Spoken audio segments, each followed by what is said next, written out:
시장을 향한 신선한 시각. 오늘 김동완의 시선이 머무는 곳은 과연 채권 폭탄이냐입니다. 시청 여러분, 투자자 여러분, 이제 오늘 내일이면요 우리 시장이 열흘간의 이 긴 휴장에 들어갑니다. 아마 어느 때 추석 전보다도 투자자 여러분들의 생각이 굉장히 복잡하실 겁니다.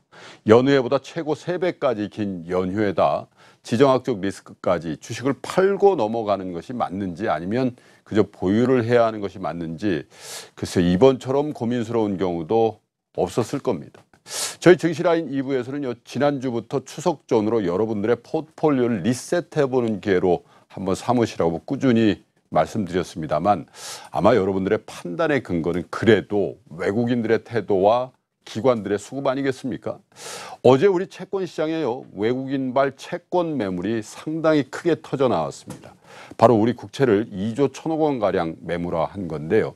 이 매물이 그저 트레이딩 차원의 매물이 아니고 특정 종목을 특정 투자자가 한꺼번에 집중 매도를 한 것이라서 이 매물의 성격과 그 주체를 놓고 여러 가지 해석을 하고 있는 그런 상황입니다.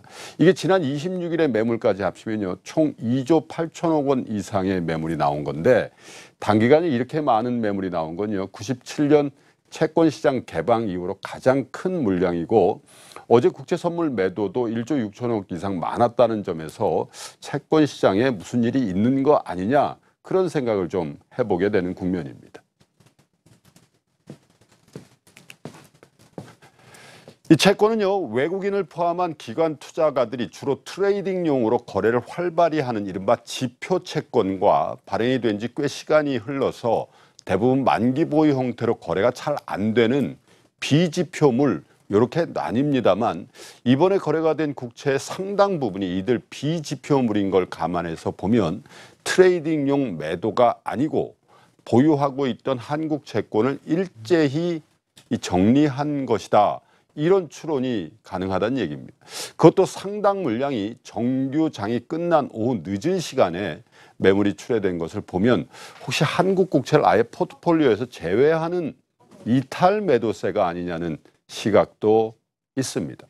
이 채권가에서 보는 매도 주체는요 지난 6월 말에도 했던 것처럼 이 템플턴 펀드가 포트폴리오 재편 과정에서 나온 물량일 가능성과 노르웨이 국부펀드가 신흥국 채권 투자 축소를 공식화한 상황이라서 아마도 이쪽 물량일 가능성에 무게가 조금 더 실리는 그런 상황입니다.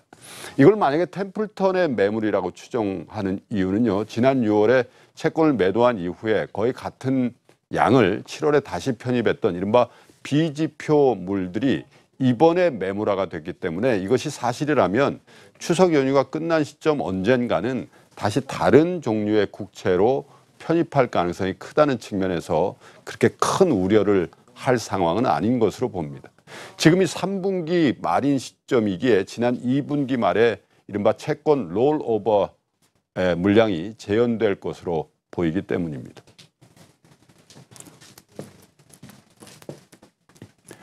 다만 장이 끝난 5시경에 매물이 집중적으로 나왔던 이들 매물은 늦은 시간임과 더불어서 가격 불문 체결을 시켰던 상황을 감안해서 보면 그저 일반적인 채권 투자 펀드가 아닌 외환 보유고를 운용하는 투자자, 즉 노르웨이 국부펀드라든지 중국이나 혹은 스위스 중앙은행 같은 데가 아닌가 그런 예측을 하는 분들도 채권 전문가들 사이에 있더군요. 이 경우에도 노르웨이 국부펀드라면 상대적으로 우려를 크게 할 필요는 없어 보입니다. 우리 국채만을 이 타켓으로 하고 있는 것이 아니라 신흥국 채권 전반적인 축소 과정을 예고한 상황이었기 때문에 우리나라의 지정학적 리스크라든지 향후 금리 상승 우려만을 반영한 매물은 아닐 수도 있기 때문입니다. 그러나 만약에 앞서 말씀드린 중국 등 중앙은행의 채권 매도라면 조금은 다른 관점에서 봐야 하는 상황입니다. 추가적인 매물이 더 나올 가능성도 열어둬야 하고요. 과연 그들이 왜 이 시점에 우리 채권을 대거 팔았는지에 대해서도 여러 가능성을 두고 분석을 해봐야 된다는 얘기입니다. 추석 연휴를 앞둔 시점에서 터져나온 역대 최대 규모의 외국인 채권 매물. 그저 오비락인지 아니면 우리가 모르는 리스크를 그들이 보고 있는 건지 이 단정할 수는 없지만 이틀간 터져나온 매물을 그저 다 폭탄이라고 보고 공포감을 가질 필요까지는 없을 것으로 보입니다. 그래도 조금 찝찝하기는 한 상황이 추석 전에 채권 시장에서 연출이 된 상황입니다. 지금까지 김동완의 시선이었습니다. 저는 잠시 후에 여러분 다시 뵙겠습니다.